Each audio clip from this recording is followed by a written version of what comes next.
Assalamu alaikum everyone.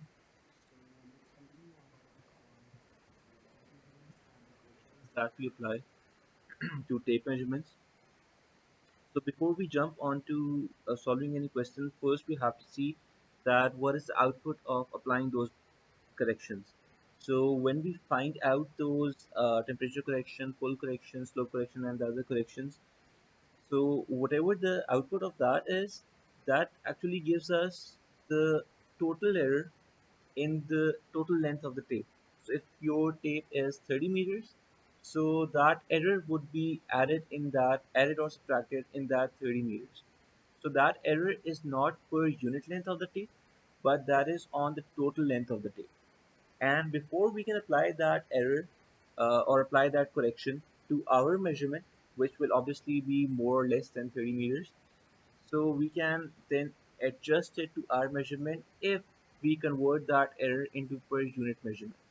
So the equation that we use for that is that let's say I'm going to measure 100 meters. So that's my measured length that I am measuring with my measuring tape that has an error. But what I want is the true length.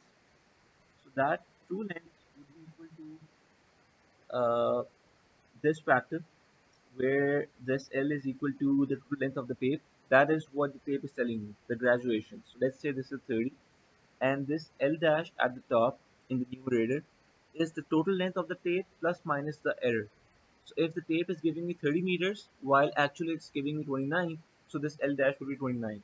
Or if the length of the tape is supposed to be 30, but the measured length in my 2-peg test is 31, so this L dash would become 31. And then you multiply it by your measured length. So if I was measuring 100, I will have to apply this correction on that 100 meters, which was a measured length, to get the true length. So the true length would be the actual length after you uh, take into account the error in the tape. Now, why this factor L dash over L? This is basically converting the total error into the error per unit length, and then you can apply that error per unit length for the total length that you have measured. So this will apply that error per unit length to your total measurement so that your measured length gets converted into total length or the true length, sorry. So let's apply this to the first question. So the first question is the distance between two stations was 1200 meters when measured with a 20-meter tape. The same distance was 1195 when measured with a 30-meter tape. If the 20-meter tape was found to be 0.05 meter too long, find the error in the 30-meter tape. So basically what we have to do is first we have to consider just the 20-meter tape, and with this 20-meter tape that had an error of 0.05 meters, they determined a distance of 1200 meters.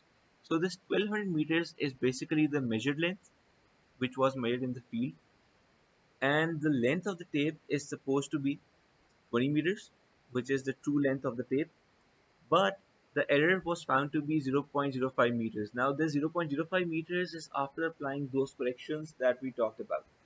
So they say that the error was 0.05 meters too long. That means when you measure a distance of 30 meters on the ground, the tape is telling you is 30 meters, but actually you are measuring a distance greater than 30 meters. And how much greater? Greater by 0.05 meters. So whenever you use that tape, sorry, 20.05 meters. So whenever you use that tape to measure a distance of 20 meters, you're not actually measuring 20 meters. You are measuring 20.05 meters. So in order to find out the true length, which would be greater than 1200 meters, because our tape was 0.05 meters too long. So that means the true length on the ground would be greater than the measured length, since the correction, the total length of the tape uh, incorporating the error is greater than the true length of the tape. So that means the error is greater than 1, and that would mean that the true length would be greater than the measured length.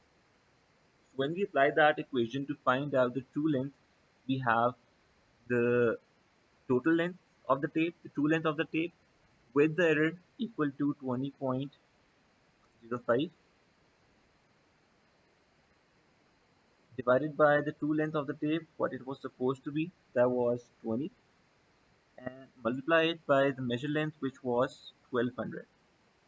So that gives me the true length of the line on the ground equal to,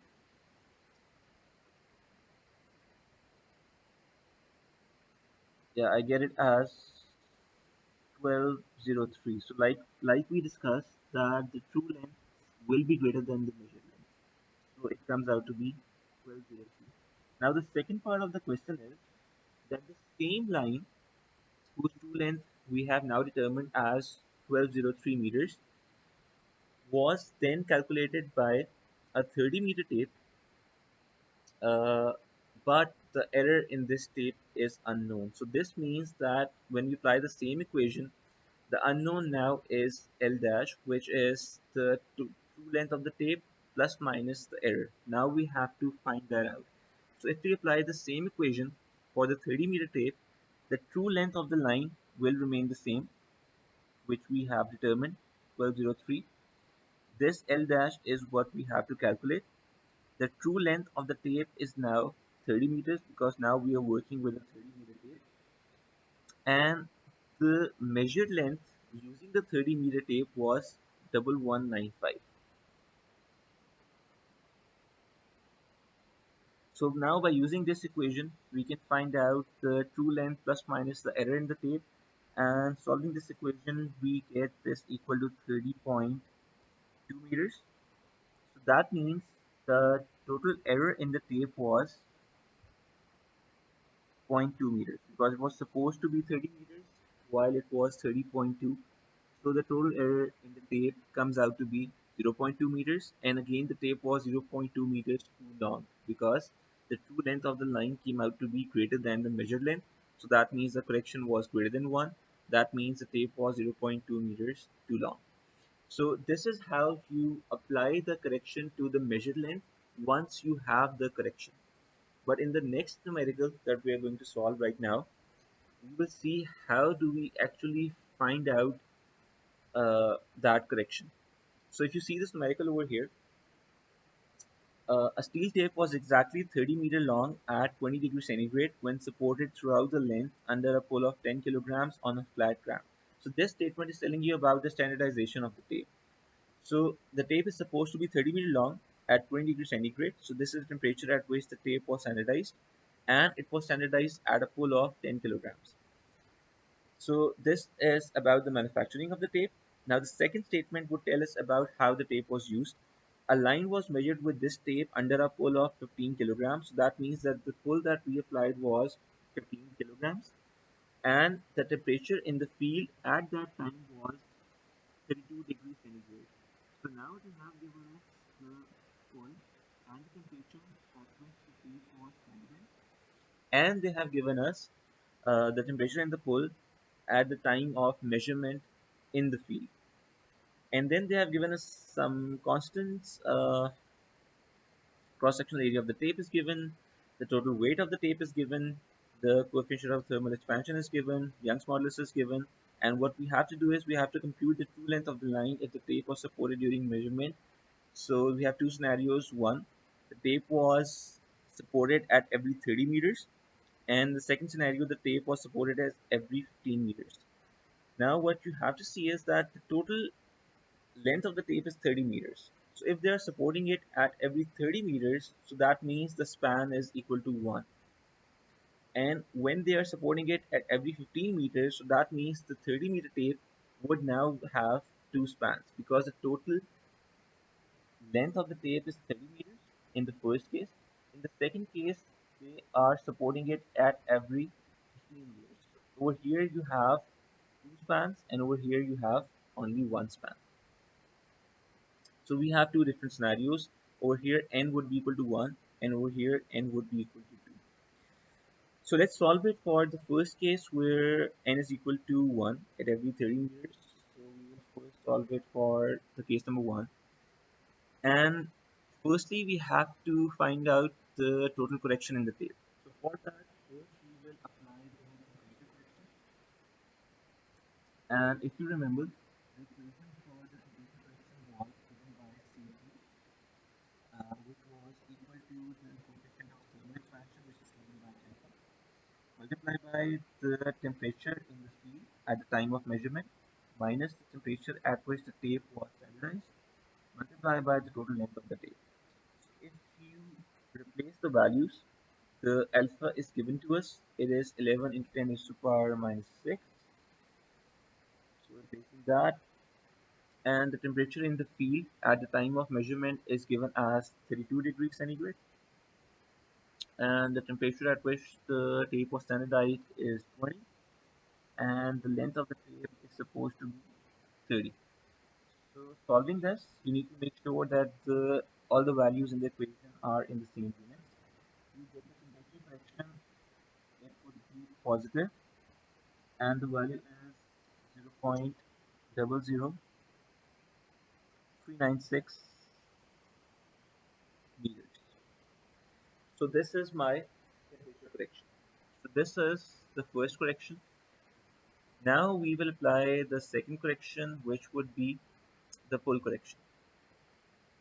So if you remember the equation for the full correction, so that was given by Cp, and this was equal to Pm, which is the force applied in the field minus P naught, the force at which the field is standardized, multiplied by the length of the tape divided by area of the cross section and the Young's modulus. Now, if we replace these values, the force applied in the field is 15 kilograms minus the force at which the tape was standardized, which is 10 kilograms, multiplied by the total length of the tape, which is 30, divided by the area, which is where is a 0.03 centimeter square, and the Young's modulus is 2.1 into 10 raised to power 6.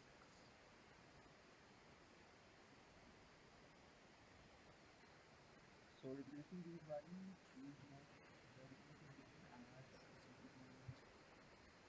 0.00238 meters. Now again, since the pull applied in the field is greater than the pull applied at which the tape was standardized, so we will have a positive correction. And you need to take care of the units. So our force was in kilograms, the length of the tape was in meters, the area was in centimeter square, and the Young's modulus was kilograms per centimeter square, which is stress over strain. So over here, the centimeter square, although we have it in the denominator and meters in the numerator, we don't have to change it because centimeter square for the area gets cancelled out by the kilograms per centimeter square for the Young's modulus. The kilograms in the numerator get cancelled out by the kilograms in the denominator, and all we are left with are the units of meters. So this is our full correction. Now the third correction that we need to apply is the side correction. For the first case where n was equal to 1, and the equation for the side correction is given by Cs is equal to LW squared divided by 24 n squared, where n is the span, and Pm squared, where Pm is the full applied in the field. So like we discussed previously, this W in the equation represents the total weight of the tape. So when we replace the values, we have total length of the tape, which is 30, multiplied by the total weight of the tape. Let's see if they have given us total weight of the tape, and yes, they have. So this is the total weight of the tape, 0.693 kilograms divided by 24. So in this case, n is equal to 1. So over here, it would be x equal to 1, so we can avoid that. But in the second case, when the tape is supported every 15 meters, this n over here would be equal to 2 squared. So that would be the second case. But in the first case, this is equal to 1, so we can just skip to the pull applied in the field, which is 15 kilograms squared. So this correction comes out to be 0.00238 Now, although the equation gives us a positive correction, but like we discussed before, that the sag correction and the slope correction is always negative. So you have to apply a negative sign with it by yourself. So there is no slope correction. They haven't given us any information about that, so we can assume that all these measurements were made on a level playing ground. So the total correction comes out to be just the sum of the two corrections that we have applied. So the total correction becomes equal to 0.0036 plus 0.0038 minus 0.0067, and the total correction comes out to be 0.0037, and it is a positive correction. So that means that the tape was 0.00367 meters too long, since it is a positive correction.